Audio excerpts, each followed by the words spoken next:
Civilization 6 is a game about taking a single city and turning it into an empire. Over the course of a playthrough, you'll raise armies, battle barbarians, build cities, burn cities, and just about everything else governments seem to find themselves doing. Now, as I mentioned, these little guys with red tags are called barbarians, and while they aren't part of a civilization themselves, they love to harass you whenever they get the chance. Barbarians can be annoying, but once you play for a while, it's not hard to notice some patterns in the way they choose to move around the map. In fact, they seemed predictable enough that I wanted to try to make a working multiplier circuit using barbarians to make logic gates. Now, step 1 was simple. I wanted to use the map editor to create my own pathways for the barbarians, so the goal was to create a map that I can start testing with. Now, the map I started with was completely water, so the first thing I did here was add down some land, but the next thing I wanted to add in was a barbarian outpost. Now, these outposts are where barbarians spawn from, and in order to get them, I had to turn on advanced building mode, but sure enough here, I found it under the improvements tab, and you can see I could put that down on land. And after that, I also added down some more land here, and that's so I could fit in some mountains. Now, mountains are going to be totally impassable for the barbarians, so this creates a natural wall for them that they'll have to follow. Unfortunately, Civilization doesn't really like when you try to play the game without civilizations, so just to keep everyone from interfering with my testing, you can see I used mountains to surround this entire landmass. With this taken care of though, finally now, I wanted to really start testing the barbarians. Now to do this, you can see I created a little strip of land in the top here, and on that, I put down a barbarian outpost, and I surrounded the outside with mountains. And sure enough, after waiting 5 turns here, a boat spawned in. That wasn't exactly what I had in mind, but it's actually not a bad thing, and I was curious to see what would happen. Now, in its first turn, it moved over towards the left here, and you can see on every other turn, it started to move counterclockwise around the island. Now, you can see after a little while, though, it decided to turn around again, and at first glance, this does look a little random. Now, every single civilization and the barbarians have this concept of exploration, and it's this fog around the map that you see now. Now, I've been clearing it away since I want to see what's going on, but normally you have to move around in order to explore this fog. Now, the barbarians also have this fog, and that's what's encouraging this boat to go all the way around the island rather than turn back before it reaches the top. Now, knowing this, the movement of the boat is actually very predictable here, and with that much known, the next thing I wanted to do was actually change out my design a little bit and focus hard on boats. So you can see I created some strips of shallow sea, which is the only sea that particular boat's able to travel in, and I also created some little islands with barbarian outposts to spawn those boats. With these in place here, I also created some winding pathways for them to follow, and I wanted to see what would happen. And after loading into the game here and waiting once again exactly 5 turns, you can see all of the outposts spawned one boat. Now, not only that, you'll notice they all spawn the boat in the exact same position relative to the outpost. This is what I was talking about when things are just weirdly predictable sometimes, but you can see now the boats are already off on their way, and they're trying to explore all of these channels. This was really good news, because I could use these channels to move around these boats exactly where I need them. So with this looking great, what I wanted to try to do was create my first logic gate. Now, this is the circuit we'll eventually try to build, and I know it's kinda a lot to take in at once, so I'll try to break it down slowly throughout the video. Now, to start, the most important thing to create here are these logic gates, of which you can see there's 2 different types. Now, this first one, which is more common, is the AND gate, and the other one's called an exclusive OR gate. Right now, I just want to focus on creating the AND gate, though. Now, the AND gate is perhaps the simpler of the 2, and only when both inputs are on will the output be on, otherwise it'll be off. So this is what I wanted to try making at first, and the game plan was simple. I would have 2 boats potentially enter the gate at the same time, and only if they do this, a boat will eventually come out. If only one boat enters though, a boat will not come out. But now though, I needed a way to actually do this, and I started by trying to connect paths of boats together and seeing what would happen. Now, letting the boats spawn in here, you can see they rotated around their islands, and one of them did eventually make it over to this channel, which I did want to make the output. This was more luck than anything else though, and in order to actually have the boats interact with each other, I was gonna need a better plan than this. After this though, I finally had a concrete plan, and you can see I'm connecting some channels together, and you can see I put a builder next to that outpost. Now, builders in Civ aren't able to fight, but barbarians do like to capture them and bring them back to their base. Boats aren't able to capture builders, but they do like to discover them so that other units can eventually get them. The idea then is that if the boat in the top sees this builder, it'll want to enter the channel and discover it. But if I put a boat in next to the builder, then the boat on top will realize it's already been discovered and will instead go down. And giving this a shot here, it did actually seem to work, and this was good, but there is an issue. If I instead only put a boat next to the builder and don't put one on top, the boat in the channel isn't really motivated to go in any particular direction, so it kind of just goes wherever it wants. Now, this is close to working, but it's not quite there, so I wanted to try refining the design now and cleaning it up a little bit. Now, to do this, you can see I'm doing a pretty similar design, but I'm using two builders now, and this is so that either boat can discover the other builder. Now, I also made two copies of this logic gate, one with two boats and one with a single boat, and this is so that we can see both scenarios at the same time. But I quickly realized this really wasn't exactly what I was going for. The boats seem to kind of just have a mind of their own, and weirdly enough, the logic gate with only one boat was the only one to have a boat going to the output channel. Now, this was the exact opposite of what I wanted here, and instead of using boats, I wanted to try using scouts instead. Now, this is what I originally wanted to try using, and in order to get them to spawn in, you can see I have to put the outposts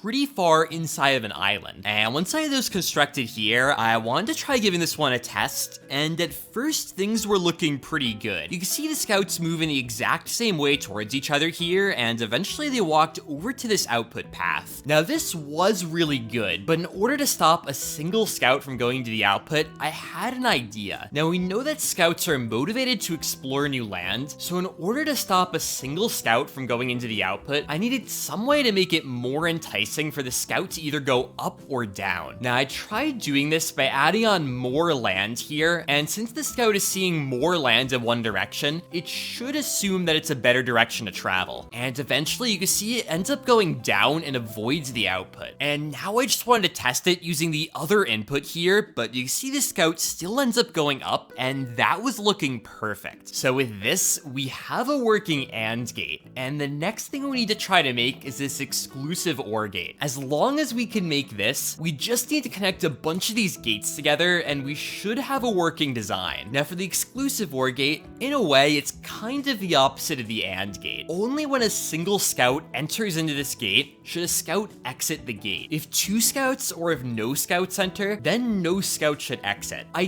definitely thought it was going to be difficult here to make it so that when two scouts enter, nothing comes out, but when only one enters, one comes out. Starting out though, I created the same sort of starting island I had before, and you can see once again, I'm connecting it up to another outpost. Now, at first, I was thinking of having the scouts see the output and somehow have that affect their decision making. Now, you can see me play around with the path for a little while here, and eventually I settled on this sort of design. It looks a little weird, but the idea was kind of simple. Now, if two scouts enter, just like our AND gate, I want them to travel in this middle path. Instead of us using this as an output though, it's gonna be more of a trap to hold both of the scouts in. The real outputs are gonna be these two paths on the top and the bottom that eventually will connect together. If a single scout enters, just like the AND gate, it'll go around this output here and just travel straight up. By using a little more land on these extra paths though, I was hoping it would entice the scout to travel over to the side, and therefore if I send only one scout in, it'll be able to reach one of these two paths. Now, given this a shot initially, it actually was looking pretty good here. I could see the scouts were willing to enter this little trap I made for them, and to my surprise, both of them followed each other. This was good. I was correctly trapping both of the scouts in place, but I needed this to work when only one scout entered. Now, given this a shot here, I can see at first things were looking great. The scout seemed to bypass the path, but then on the next turn, he decided to enter it anyway. This wasn't what I was hoping for, and I tried making it a little more enticing for the scout to go straight down, and it looked good,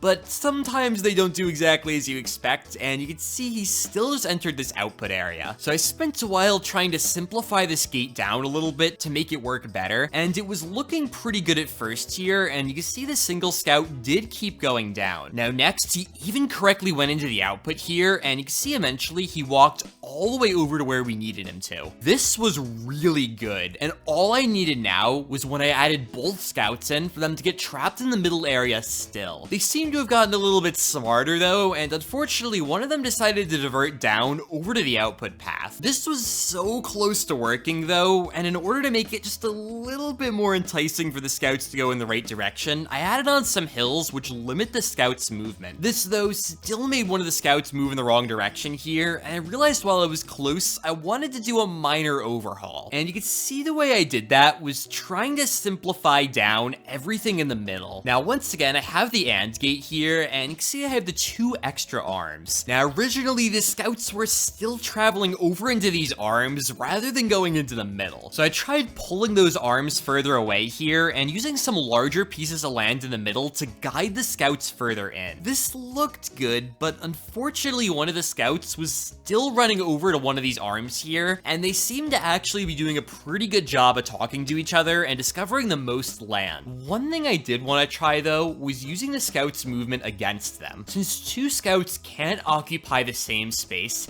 I could potentially manipulate their movement by having them move in ways specifically to avoid each other. This was very interesting, and you can see next, I even created this little landmass in the middle here intentionally to entice the scouts. Now, I still wanted to try my arm design out from before because there's nothing wrong with this part of it, and I could see a single scout is able to move up into the top here, but unfortunately, instead of traveling up into this arm, it wants to go over into this larger area. So to try to dissuade the scouts from moving up into this area, I wanted to use woods here, which the scouts have limited movement through. Because of that, I was hoping the scouts wouldn't want to intentionally walk into a forest, and you can see trying this out here, I was a little concerned about the way the scouts were moving, but fortunately he still ended up moving up here, and even better, he avoided the forest and actually went into the output area where we wanted him to go. This was really good, and next here, I just cleaned up the output a little bit, and with that, I wanted to try running 2 scouts through it again. Now, given this a test, they still seem to move in their very strange way, and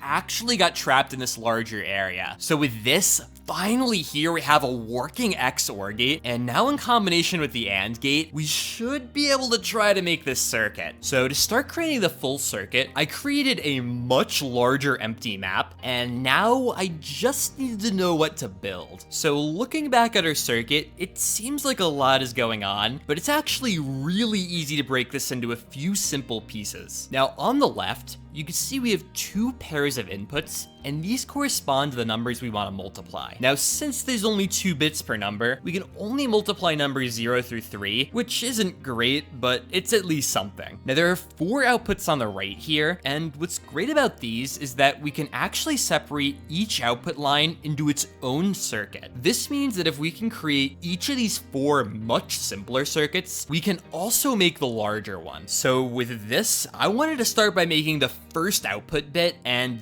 this is actually just a single AND gate. So I went over to the top of the map here, and you could see I started putting down some islands now, and I'm trying to get them closer together than I did before. Otherwise, I built this exactly like I had before, other than the fact that I added some trees to slow down the scouts' movement in order to make it less likely for there to be problems. With this though, I already have the first circuit made, and now I wanted to move on to the second one. So the second output bit here is definitely a little more complicated, but it's still not that bad. We just need to make 2 AND gates and then run their outputs into an XOR gate. So to make this one, I started out again by making a couple of AND gates, and you can see I'm really trying to get these as close together as possible. Space was definitely a bit of a premium here, but I was still able to make the 2 AND gates, and you can see I also made this exclusive OR gate. And finally now, I just needed to tie the 2 outputs together. So with this made, I started putting down some outposts here, and I wanted to try to give it a quick test. And just at a quick glance here, it did seem like everything was working properly. So next up are the 3rd and 4th output bits, and they're actually super similar to each other, only differing by their last gates. Now I had realized later on, I actually overcomplicated the 4th output bit quite a bit here on accident,